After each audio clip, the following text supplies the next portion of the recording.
আজকে আমরা জানবো একটা ইনস্ট্রুমেন্টেশনাল এমপ্লিফায়ারের আউটপুট ইকুয়েশন কিভাবে প্রতিপাদন করতে হয়, অথবা একটা ইনস্ট্রুমেন্টেশনাল এমপ্লিফায়ারের কার্যক্রমটা কী বা কার্যপ্রণালীটা কী সেটা এই ভিডিওর মাধ্যমে জানতে পারবো। শিক্ষার্থীরা যারা এর আগে আমার বেসিক লেকচারগুলো অর্থাৎ অপারেশন এমপ্লিফায়ার সংক্রান্ত বেসিক যে কতগুলো লেকচার আছে সেগুলো দেখোনি, আমি চাইবো যে তোমরা ওইটা দেখে তারপরে এখানে আসো, তাহলে তোমাদেরকে কতগুলো বিষয় বেসিক বিষয় একদম ক্লিয়ার হয়ে পড়বে। তাছাড়া কতগুলো বেসিক কনসেপ্ট থাকবে যেগুলো হয়তো এখানে আলোচনা করা সম্ভব না। আমরা এখানে শুধুমাত্র ইনস্ট্রুমেন্টেশন এমপ্লিফায়ার নিয়ে আলোচনা করব, কিন্তু এটা জানতে হলে তো কিছু বেসিকের প্রয়োজন, সেই বেসিকগুলো অবশ্যই দেখবে। তাহলে চলো আমরা এখানে চলে যাই। প্রথমে দেখো, এখানে আমি একটা ইনস্ট্রুমেন্টেশন এমপ্লিফায়ারের কার্যপ্রণালী বোঝানোর জন্য একটা সার্কিট ডায়াগ্রাম অঙ্কন করেছি। তাহলে প্রথমে আমরা জেনে নিই ইনস্ট্রুমেন্টেশন এমপ্লিফায়ারটা কী। শিক্ষার্থীরা আমরা জানি এমপ্লিফায়ার হচ্ছে এমন একটা ডিভাইস যার ইনপুটে কম মানের সিগন্যাল দিলে বা দুর্বল সিগন্যাল দিলে সেটাকে স্ট্রং বা শক্তিশালী বা বেশি মানের বা উচ্চ মানের সিগন্যাল আউটপুটে আমরা পেতে পারি। অর্থাৎ এখানে ইনপুটে যা দিবা সেটাকে এমপ্লিফাই করে মানে বিবর্ধিত করে সেটা আউটপুটে পাওয়া যায়। একটা ইনস্ট্রুমেন্টেশন সিস্টেমের মধ্যে কোনো একটা ট্রান্সডিউসার থেকে যে পরিমাণ সিগন্যাল পাওয়া যায় সেই সিগন্যালটা সাধারণত কিসে থাকে? মাইক্রোভোল্ট অথবা মিলিভোল্টে থাকে, যা দ্বারা একটা আউটপুট ড্রাইভ পরিচালনা করা সম্ভব না। এর জন্য কি করা হয়? একটা ইনস্ট্রুমেন্টেশনাল এমপ্লিফায়ার ব্যবহার করা হয় যাতে এই মাইক্রোভোল্ট বা মিলিভোল্টকে বিবর্ধিত করে একটা ড্রাইভকে পরিচালনা করার মতো ভোল্টেজ সে বিবর্ধিত করতে পারে। ইনস্ট্রুমেন্টেশন এমপ্লিফায়ার একটা ডিফারেনশিয়াল এমপ্লিফায়ার যার ইনপুট ইম্পিডেন্স খুবই উচ্চ, অনেক বেশি পরিমাণ, এবং কমন মোড রিজেকশন রেশিও এটাও হাই থাকবে। এবার আসি এই একটা ইনস্ট্রুমেন্টেশনাল এমপ্লিফায়ার যেটা আমি অঙ্কন করেছি এটার বর্ণনা তোমাদেরকে দিচ্ছি। এখানে দেখো তিনটা এমপ্লিফায়ার ব্যবহার করা হয়েছে, এমপ্লিফায়ার 1, এমপ্লিফায়ার 2, এমপ্লিফায়ার 3। এখন এইখানে দেখো যে ইনস্ট্রুমেন্টেশন এমপ্লিফায়ারের দুইটা স্টেজ থাকে। এইটা হচ্ছে একটা প্রাথমিক স্টেজ এবং এটা হচ্ছে আমার সেকেন্ডারি স্টেজ বা দ্বিতীয় স্টেজ। প্রথম স্টেজ এইটুকু এবং এটা হচ্ছে কি দ্বিতীয় স্টেজ। প্রথম স্টেজে দুটি সিগন্যালের জন্য উচ্চ ইনপুট ইম্পিডেন্স প্রদান করে এবং একটা মাত্র রেজিস্ট্যান্স দ্বারা গেইনকে সেট করা যায়। অর্থাৎ এই যে তোমার একটা ভোল্টেজ, এই যে একটা ভোল্টেজ, এই দুটা ভোল্টেজ ইনপুট ভোল্টেজ, আর এইখানে লক্ষ্য করো এই যে RG সেটাকে বলা হয় গেইন সেটিং রেজিস্ট্যান্স। অর্থাৎ গেইনকে কী পরিমাণে সেট করতে হবে সেটা এই রেজিস্ট্যান্সকে পরিবর্তনের মাধ্যমে, এটা কিন্তু একটা ভেরিয়েবল রেজিস্ট্যান্স বা পরিবর্তনশীল রেজিস্ট্যান্স, এটাকে আমরা অনেক সময় এইভাবে চিত্রের সাহায্যে দেখানো হয়। তাহলে এটা পরিবর্তনের মাধ্যমে গেইনকে সেট করা হয়। আর দ্বিতীয় স্টেজে, এই যে দ্বিতীয় স্টেজ, এই স্টেজে কী করা হয়? একটা নেগেটিভ ফিডব্যাক যুক্ত ডিফারেনশিয়াল এমপ্লিফায়ার। কেন নেগেটিভ ফিডব্যাক? এটা কিন্তু ফিডব্যাক, আর এটা কার সাথে যুক্ত? আমার এই যে হচ্ছে নন ইনভার্টিং যে প্রান্ত আছে তার সাথে যুক্ত। এখানে যে দুইটি অপারেশনাল এমপ্লিফায়ার ব্যবহার করা হয়েছে তারা মূলত হচ্ছে ইউনিটি ফলোয়ার। ইউনিটি ফলোয়ার মানে কি? এর ইনপুটে যা থাকবে আউটপুট ভ্যালু তাই পাওয়া যাবে, কারণ এর মধ্যে কোনো ফিডব্যাক রেজিস্ট্যান্স নেই। এর আরেকটা নাম বলা হয় ভোল্টেজ ফলোয়ার। অর্থাৎ ইউনিটি ফলোয়ার আর ভোল্টেজ ফলোয়ার একই জিনিস। এরপর লক্ষ্য করো প্রথম স্টেজ, এটা প্রথম স্টেজ, এই প্রথম স্টেজের মধ্যে দুইটা রেজিস্ট্যান্স যুক্ত করা হয়েছে।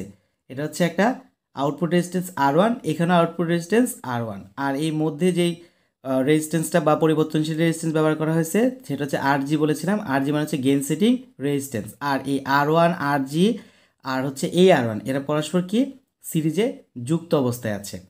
এখন লক্ষ্য করো তো, এইটা যেহেতু ইনপুট ইম্পিডেন্স হাই, কারণ আমরা জানি একটা অপারেশনাল এমপ্লিফায়ারের ইনপুট ইম্পিডেন্স কী হবে?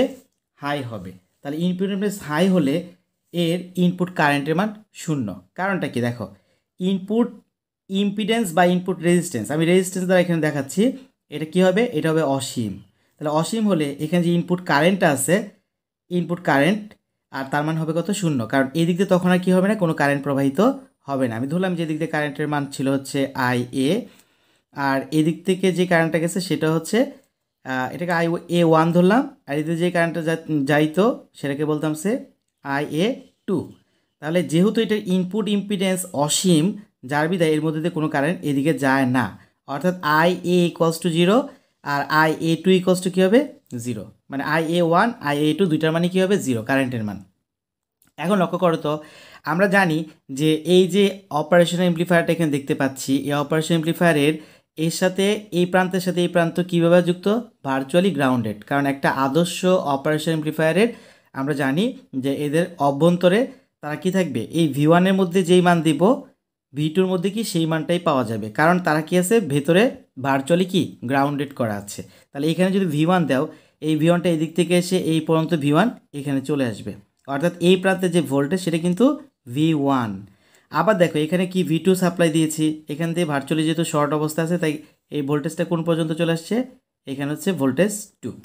তাহলে এখন দেখো তো এর ভিতরে এর যেহেতু আর জি দুই প্রান্তে দুইটা ভোল্টেজ পাওয়া গেছে, তাই এর ভিতরে অবশ্যই একটা কারেন্ট ফ্লো হবে।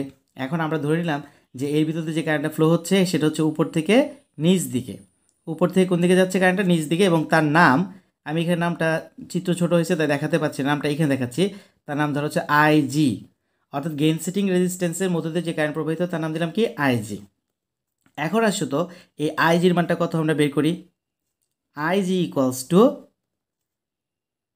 V1 minus V2। আমি দুইটা প্রান্তের ভোল্টেজ, এখন দুইটা প্রান্তের ভোল্টেজ কিন্তু সমান না, তাই না, দুইটা প্রান্তের ভোল্টেজ কিন্তু কম বেশি থাকবে, আর দুইটা প্রান্তের ভোল্টেজ কম বেশি দেখিয়ে এদেরকে ডিফারেন্সিয়েল করে, অর্থাৎ এদের যে পার্থক্য থাকবে, ধরো একটা মান হচ্ছে 15 ভোল্ট আর একটা মান হচ্ছে 13 ভোল্ট, অথবা এটার মান হচ্ছে 13 ভোল্ট এটার মান 15 ভোল্ট, তাহলে দুইটার পার্থক্য করে যেই ভ্যালুটা পাবে সেই ভ্যালুটাই কিন্তু সে ডিফারেন্সিয়েট করবে, সেই ভ্যালুটাই সে কিন্তু এমপ্লিফাই করবে, যার বিধায় কিন্তু ওর নাম হচ্ছে ডিফারেনশিয়াল এমপ্লিফায়ার।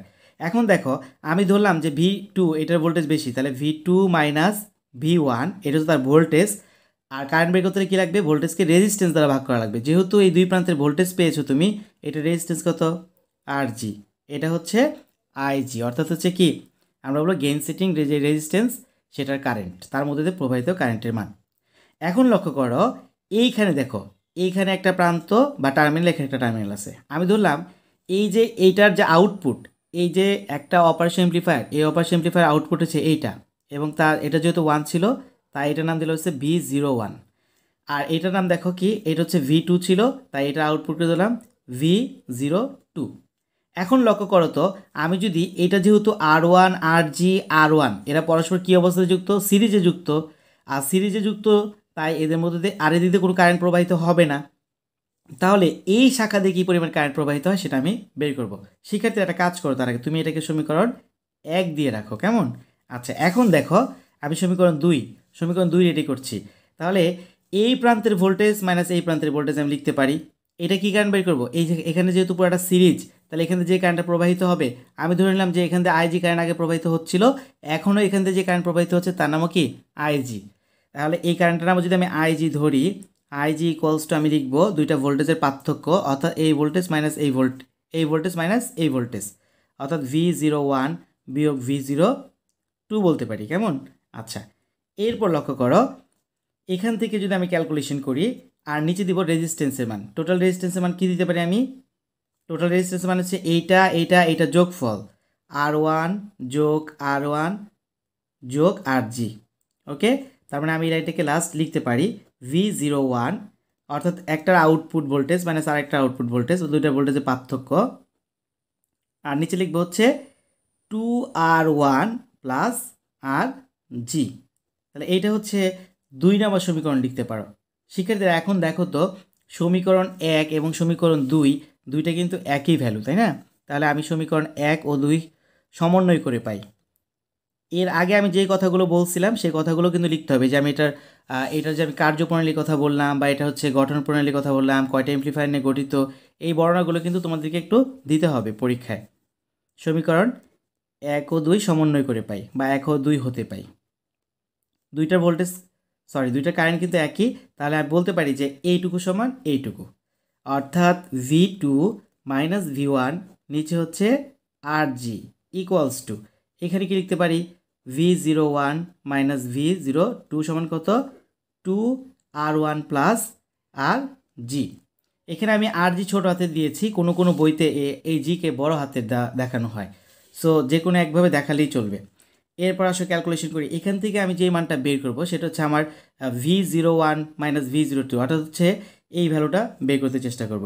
তাহলে ক্রস মাল্টিপ্লিকেশন করো আর গুণ করো, কী হবে RG equals to V01 minus V02, আর এটার সাথে গুণ করলে কী হবে V2 মাইনাস V1, এবং তার সাথে কী হবে 2R1 যোগ RG গুণ অবস্থায় থাকবে, কেমন? এখান থেকে আমার দরকার শুধুমাত্র কী দরকার ছিল? শুধুমাত্র V01 V02 পার্থক্য দরকার, RG দরকার না। RGটা আমি ওই পাশে নিয়ে নিব। তাহলে লিখতে পারি বা V01 minus V02 equals to V2 minus V1। এরপর এখানে কী ছিল দেখো, RGটা আমি এদের নিচে নিয়ে নিব 2R1, যেহেতু R তাই R সংক্রান্ত রাশি আর এর নিচে আমি রাখতে পছন্দ করি। তাহলে এটা RG চলে আসলো এইখানে, কেমন? আচ্ছা, এরপর দেখো এখান থেকে একটা লাইন করি আমি। তাহলে V2 মাইনাস V1 ঠিক থাকবে, যে কোনো পরিবর্তন নাই। এখানে দেখো RG আছে না, তাহলে RG দ্বারা ভাগ করে দাও। RG দ্বারা ভাগ করলে কী হবে? উপরে হবে 2R1, নিচে হবে RG, আর এই পাশে দেখো RG চলে গেলে কী থাকবে? 1, তাই তো? সুতরাং আমি বলতেই পারি যে V01 বিয়োগ V02 ইকুয়ালস টু কত বলতে পারি? এটাকে সামনে নিয়ে আসো, 1 প্লাস 2R1 আর নিচে কি RG, আর তার সাথে এটা নিচে এই পাশে রাখতে পারো V2 মাইনাস V1। এটা তুমি যে কোনো পাশে রাখতে পারো, কোনো সমস্যা নেই, কেমন? আচ্ছা, তাহলে এইটাকে আমি আরও একটা সমীকরণ লিখলাম। এটা সমীকরণ দিলাম হচ্ছে 3। একটা নন ইনভার্টিং অপারেশন অ্যাম্প্লিফায়ারের আউটপুট সমীকরণ কি হতে পারে সেটা আমরা একটু লক্ষ্য করি। শিক্ষার্থীরা লক্ষ্য করো, এইখানে V1 যে একটা ইনপুট ভ্যালু আছে V1, আর একটা ভ্যালু আছে V2। কার জন্য ইনপুট? এদের জন্য কিন্তু আউটপুট। এই যে একটা ইউনিটি ফলোয়ার বা ভোল্টেজ ফলোয়ার, এর আউটপুট হচ্ছে এইটা। এই ইউনিটি ফলোয়ার বা ভোল্টেজ ফলোয়ার আউটপুট হচ্ছে এইটা। কিন্তু এই যে দুইটা ভোল্টেজ পাওয়া গেছে, এই দুইটা ভোল্টেজকে পার্থক্য করে ডিফারেন্সিয়াল করে তার আউটপুট কিন্তু এইটা বের করব। অর্থাৎ এই যে আমাদের যে দ্বিতীয় স্টেজ যে এমপ্লিফায়ারটা আছে, এটা হচ্ছে নন ইনভার্টিং এমপ্লিফায়ার। আর এই নন ইনভার্টিং এমপ্লিফায়ারের যে আউটপুট দুইটা, সে আউটপুট একটা পাবো এখানে, তার ইনপুট যে দুইটা ভোল্টেজ আছে, অর্থাৎ এই দুইটা ডিফারেন্সিয়াল ভ্যালু হিসাবে। শিক্ষার্থীরা এবার আসো, এই ইনস্ট্রুমেন্টেশন এমপ্লিফায়ারের আউটপুট ইকুয়েশনটা কি হবে সেটা আমরা লিখি। এটা আউটপুটটা হবে output equals to feedback resistance হচ্ছে উপরে, আর নিচে হচ্ছে ইনপুট রেজিস্ট্যান্স, আর এখানে হবে ইনপুট মানের পার্থক্য। যেহেতু এটা একটা ডিফারেন্সিয়াল অপারেশন অ্যাম্প্লিফায়ার, তাই এই মানটা হবে হচ্ছে দুইটা যে ইনপুট ভ্যালু, সেই ইনপুট ভ্যালুর পার্থক্য। তাহলে এইটা যদি, এটা জাস্ট একটা সূত্র লিখলাম। এখন আমরা এটাকে যদি মান বসিয়ে দিই, RF অর্থাৎ ফিডব্যাক রেজিস্ট্যান্স, দেখো তো এই চিত্রে এটা হচ্ছে তার ফিডব্যাক রেজিস্ট্যান্স। এইটাও ফিডব্যাক রেজিস্ট্যান্স, এটাও একটা ফিডব্যাক রেজিস্ট্যান্স, তাহলে তার মান কিন্তু RF। এবং দেখো এখানে বলছিলাম ইনপুট রেজিস্ট্যান্স, তাহলে এখান থেকে এই ভ্যালুটার দিক থেকে ইনপুট হচ্ছে, তাহলে ইনপুট রেজিস্ট্যান্সের মান কত? R2। আর এইটা হচ্ছে ফিডব্যাক রেজিস্ট্যান্স, তাহলে ইনপুট রেজিস্ট্যান্স এবং ফিডব্যাক রেজিস্ট্যান্সের মানটা আমি বসিয়ে দিচ্ছি। আমি এখানে রাখছি এটাকে, অর্থাৎ ফিডব্যাক রেজিস্ট্যান্সের মানই থাকবে RF। আর ইনপুট রেজিস্ট্যান্সের মান কত আমরা দেখলাম চিত্রানুসারে, এটা হচ্ছে R2। আর এই ভ্যালুটা, এই যে ভি ইনপুটটা কী হবে দেখো, এইটা যদি আমার অপারেশনাল এমপ্লিফায়ার হয়, অর্থাৎ থার্ড বা ফাইনাল অপারেশন এমপ্লিফায়ার হচ্ছে এইটা, তাই না? তাহলে এইটা যদি হয়, তাহলে তার ইনপুট ভ্যালু কত? তার ইনপুট ভোল্টেজ হচ্ছে এই যে একটা ভোল্টেজ, আর এই যে আর একটা ভোল্টেজ, তাই না? তাহলে এই দুইটা ভোল্টেজ হচ্ছে বা এই দুইটা সোর্স হচ্ছে এই অপারেশন এমপ্লিফায়ারের জন্য ইনপুট। এই দুইটার জন্য আউটপুট ভ্যালু এই দুইটা, কিন্তু এই দুইটা হচ্ছে কার জন্য ইনপুট? এই থার্ড যে অপারেশন এমপ্লিফায়ার, হ্যাঁ, এর জন্য কিন্তু এই দুইটা কী হবে? ইনপুট মান হবে। তাহলে এই দুইটা মান আমরা কী করব? এখানে পার্থক্য যেটা আমরা পেয়েছিলাম, এই দেখো এখানে সর্বশেষ যে পার্থক্য পেয়েছিলাম V1 মাইনাস V2, সেটা আমরা এখানে বসিয়ে দেব। তাহলে V01 মাইনাস কত? V02। এটা হচ্ছে আমার কি ইনপুট ভ্যালু। এখন দেখো এখানে যে RF যা আছে তার ঠিকই থাকবে, R2ও ঠিক থাকবে। এইটুকুর ভ্যালু আমরা বসিয়ে দিই। এইটুকুর ভ্যালু কোনটা? এই যে এইটুকুর ভ্যালু হচ্ছে, আমি এখানে বসাচ্ছি, সেটা হচ্ছে 1 প্লাস 2R1, আর নিচে হচ্ছে RG, কেমন? এইটুকু। আর এখানে কি আছে? V2 minus V1। তাহলে দেখো এইটাই হচ্ছে আমরা বলতে পারি যে মূলত আউটপুট সমীকরণ। কিন্তু অনেক সময় না এটাকে দেখা যায় যে এটা ফিডব্যাক রেজিস্ট্যান্স এবং হচ্ছে ইনপুট রেজিস্ট্যান্সের মান সমান। তখন কি হবে? ফিডব্যাক রেজিস্ট্যান্স এবং ইনপুট রেজিস্ট্যান্সের মান সমান হলে আমরা যখন ম্যাথমেটিক্যাল টার্ম করতে যাব, অথবা ম্যাথমেটিক্যালি এটার প্রমাণ করতে যাব, তখন আমরা দেখব যে ইনপুট রেজিস্ট্যান্স এবং কি ফিডব্যাক রেজিস্ট্যান্সের মান ম্যাক্সিমাম ক্ষেত্রেই সমান হয়। তো ফিডব্যাক রেজিস্ট্যান্স এবং ইনপুট রেজিস্ট্যান্সের মান যদি সমান হয়, আমি ধরে নিলাম feedback resistance input resistance equals to R, তাহলে ভ্যালুটা কি দাঁড়াচ্ছে? এই উপরেরটাও R, এবং নিচেরটা একটা আর, তাই না? আর আর যদি তোমার কাটাকাটি যায় তাহলে মান কত থাকবে 1। তাহলে বাদ বাকি অংশটুকু লিখি আমরা 1 প্লাস 2R1 আর নিচে হচ্ছে RG আর এখানে হচ্ছে V2 মাইনাস কত V1। তাহলে এটা হচ্ছে ফাইনাল বা আলটিমেট আউটপুট সমীকরণ কোনটার? একটা অপারেশনাল এমপ্লিফায়ারের। ওকে, এখন আমাকে যদি বলা হয় যে গেইন কত সেটা বের করো, একটা অপারেশন এমপ্লিফায়ারের গেইন বলতে কি বুঝবো? সেক্ষেত্রে আমরা একটা অপারেশন এমপ্লিফায়ারের গেইন বলতে আমরা বুঝবো যে তার আউটপুট ভ্যালু এবং ইনপুট ভ্যালুর যে একটা রেশিও, সেটা হচ্ছে তার জন্য গেইন।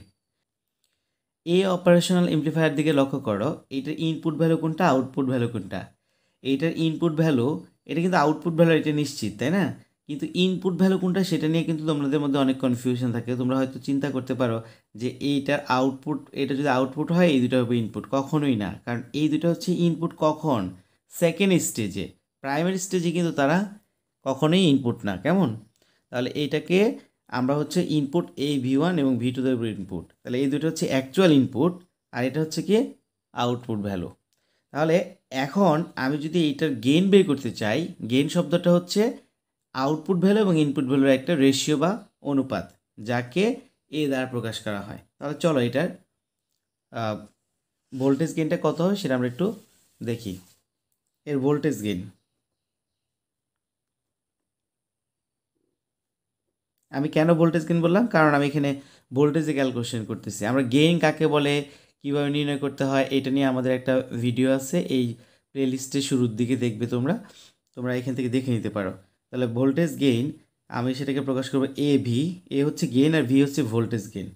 আর এটা কি বলছিলাম যে দুইটার ভোল্টেজের কি রেশিও, অর্থাৎ আউটপুট ভোল্টেজ আর হচ্ছে কি ইনপুট ভোল্টেজ। তাহলে এখানে আউটপুট ভোল্টেজ কত? V0 ঠিক আছে।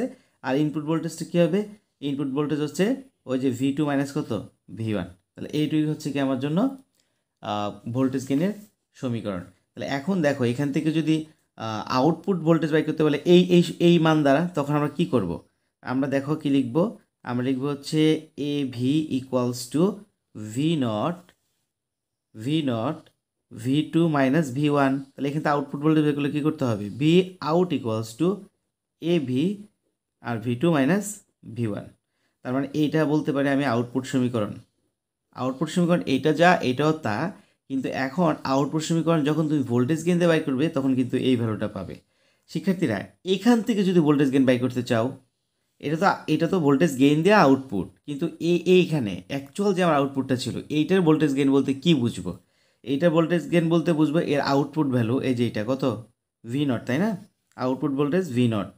আচ্ছা, আর ইনপুট ভোল্টেজ কত? ইনপুট ভোল্টেজ বলেছিলাম যে V2 মাইনাস V1। তাহলে V2 মাইনাস V1, অর্থাৎ এই পাশে ছিল, আমি এটাকে ভাগ করে কোন পাশে নিয়ে আসলাম? এই যে এই পাশে নিয়ে আসলাম। কেমন? এখন দেখো এই পাশে আর কে আছে? এখানে V0 ঠিক আছে, আর এই পাশে V2 মাইনাস V1 ছিল, তাকে ভাগ করে কোথায় নিয়ে আসলাম? এটা নিচে। তাহলে ওই পাশে আর কে আছে? ওই পাশে হচ্ছে 1 প্লাস 2R1 আর নিচে হচ্ছে RG। তাহলে এইটা হচ্ছে কিন্তু ভোল্টেজ গেইনের সূত্র। তাহলে অ্যাকচুয়ালি যদি ভোল্টেজ গেইন আমি বলতে চাই AV, হ্যাঁ, কার? একটা ইনস্ট্রুমেন্টেশন অপারেশন এমপ্লিফায়ারের, তখন লিখবো হচ্ছে AV voltage gain equals to output voltage বা ইনপুট ভোল্টেজের অনুপাত সমান কত? 1 প্লাস 2R1 বাই নিচে হচ্ছে RG। শিক্ষার্থীরা, এতক্ষণ দেখার জন্য ধন্যবাদ সবাইকে।